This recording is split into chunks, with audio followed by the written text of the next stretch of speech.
யா ரசூல் அல்லாஹ் ஐநா அத்துலுபுக்க ஹதன், நாளைக்கு நான் உங்களை எங்க தேடுறது? ரசூலுல்லாஹ் சொன்னாங்க, இன் தத்துலுபுனி ஃபத்துலுபுனி அல சிராத், சிராத்துல் முஸ்தகீம்ல இருந்து என்னைய தேடுப்பா, நான் அங்க இருப்பேன் அப்படிங்கிறாங்க. அப்ப அவங்களுக்கு என்ன சந்தேகம்? ரசூலுல்லாஹ் இருப்பாங்கன்னா உண்மைதான்.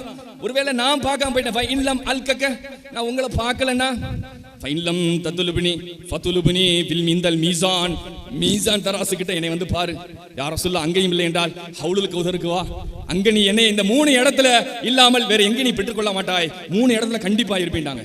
ஏன் தெரியுமா மக்களே, ஏன் தெரியுமா மக்களே, எல்லா இடத்து கபர்ல போனால் ரசூலுடைய முகம்தான். நீங்கள் மீசான் தராசு முன்னால் வைக்கப்படும் பொழுது கூட யா அல்லாஹ், என் உம்மத்தினுடைய கேள்வி எனக்கு வருகிறது, இவர் என் சுன்னத்தை முறையாக செய்தவர், இவருடைய எடை விஷயத்திலே நீ சரியாக நடந்து கொள், இவருக்கு இரக்கம் காட்டு, இவருடைய விஷயத்திலே கருணை காட்டு என்று சொல்லி அவருடைய விஷயத்தில் பச்சாதப்பட்டு இஸ்திக்பார் செய்து ஷஃபாஅத் செய்து அவருடைய நன்மையை கணக்க செய்யக்கூடிய பணி ரசூலுல்லாஹ்வுக்கு மீசான்ல இருக்கிறது.